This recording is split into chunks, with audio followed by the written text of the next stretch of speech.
Hello, everybody. David Shuster here. U.S. Secretary of State Marco Rubio is now getting tripped up over his own harsh descriptions of the Iranian regime. On ABC's Good Morning America, Rubio tried to justify the ongoing war against Iran by unloading on regime leaders. And their continuing move towards one day acquiring a nuclear capability, these people are lunatics. They are insane. They are religious zealots who can never be allowed to possess a nuclear weapon because they have an apocalyptic vision of the future. And all of their neighbors know that, by the way, which is why all of their neighbors have been supportive of the efforts we're conducting. You call them lunatics, but the president just had this post where he says we're in discussions with a new and more reasonable regime. Let me try to pin you down on that. Who is this new and more reasonable regime? Is the United States in direct contact with them?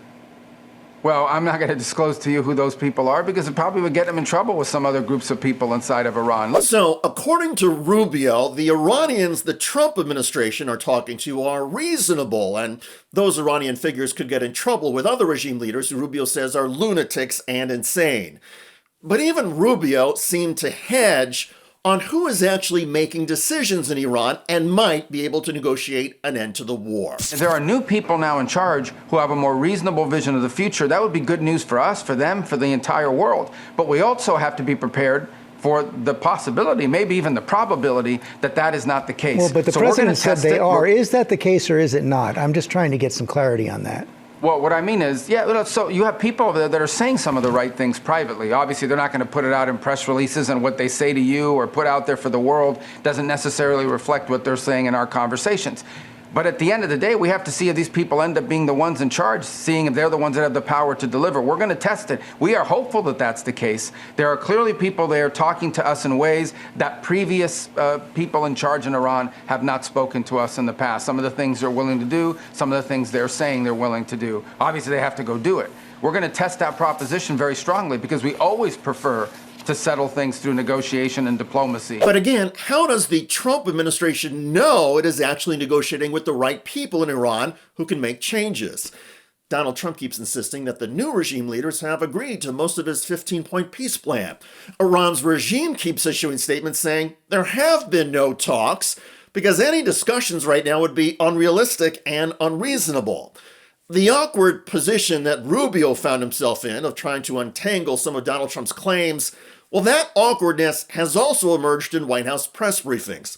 Here's reporter Dasha Burns of Politico grilling Trump's spokesperson, Caroline Levitt. On Iran, the president has said that the administration is talking to a new and more reasonable regime. How confident are you that they are legitimate and have enough grip on power? Marco Rubio said earlier that he's not sure and it's not clear whether they will be in power. So are you also talking to other factions?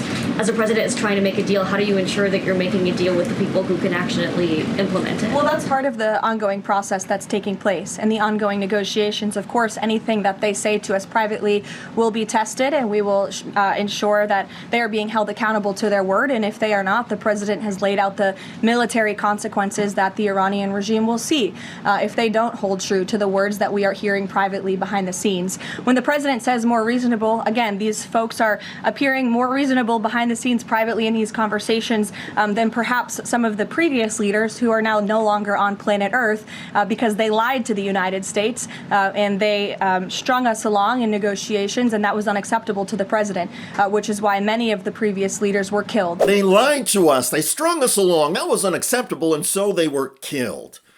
Good grief. And this is from a Trump administration that repeatedly lies, strings along other nations, including our allies, and does things that many people find unacceptable. And Caroline Levitt's description of cause and effect in Iran may not instill much confidence in the Iranian figures who are speaking to the Trump administration now. Because those Iranians face the possibility of being killed by other regime leaders merely for talking to the United States, and the allegedly more reasonable Iranians also face the possibility of being killed by the United States if they can't deliver on their promises to the Trump team. And by the way, Donald Trump is threatening to destroy Iranian infrastructure, including power plants and water treatment facilities, if these negotiations are unproductive. Under international law, such attacks on infrastructure are war crimes. And back to U.S. Secretary of State Marco Rubio. He's not even participating in the talks with the Iranians. Those talks are being led by Trump's son-in-law Jared Kushner and Trump real estate attorney Steve Witkoff, with reports that Vice President J.D. Vance may get involved. A former CIA official calls the Trump administration effort nonsensical. You never know with President Trump. There's a wild card always. The Truth Social post today when he talked about the new Iranian leadership as, quote, I think it was reasonable. That was rather preposterous. It's much more hardline. In fact, there's IRGC members there with a lot of American blood on their hands.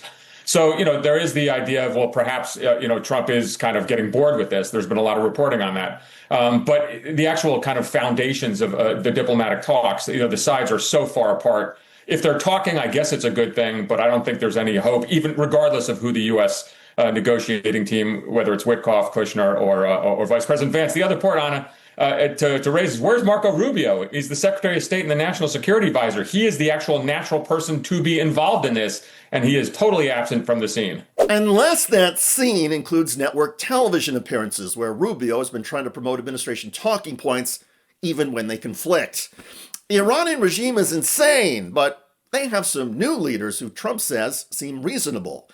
And how does Rubio or Trump or anybody else know that the new leaders can actually speak for the regime? Nobody knows. And that's the state of the U.S.-Iran negotiations, if they are actually happening at all. Amidst all of this, the Strait of Hormuz remains blocked, oil and gas prices keep soaring, and the energy crisis and the war have no end in sight. Did you know that the big wireless carriers like Verizon and AT&T made over $18 billion in profit last year? How? By overcharging you for unlimited data, most of which you probably aren't even using. But what if you could get paid to use your phone less and only pay for the data you do use? Well, with Noble Mobile, you can. For just $50 a month on their No Bull plan, you get unlimited data, and whatever data you don't use, you get cash back right in your pocket. People who switch to Noble can save an average of $500 to $1,000 a year. It's a no-brainer. And by switching to Noble, you're directly supporting TYT and our mission of bringing you honest, independent news. So give Noble a try and make the switch today. Scan the QR code on the screen now or visit go.tyt.com/plan. That's go.tyt.com/plan. By the way, one of Donald Trump's highest profile supporters, MyPillow Guy CEO Mike Lindell, just got humiliated to his face during a live television interview. Most of them break a law within the first 3 months. Most of them, we're on TV here, please. We're on TV, please. We're on TV, please. Okay, we're on TV, please. We're on TV, please. Okay, we're on TV, please. What are you serving him with? We're on TV, please. We're on TV, what are you serving him with? I'm not accepting it. What are you trying to serve? Ma'am, we're on TV, please. Yes. We're on TV, please. Okay.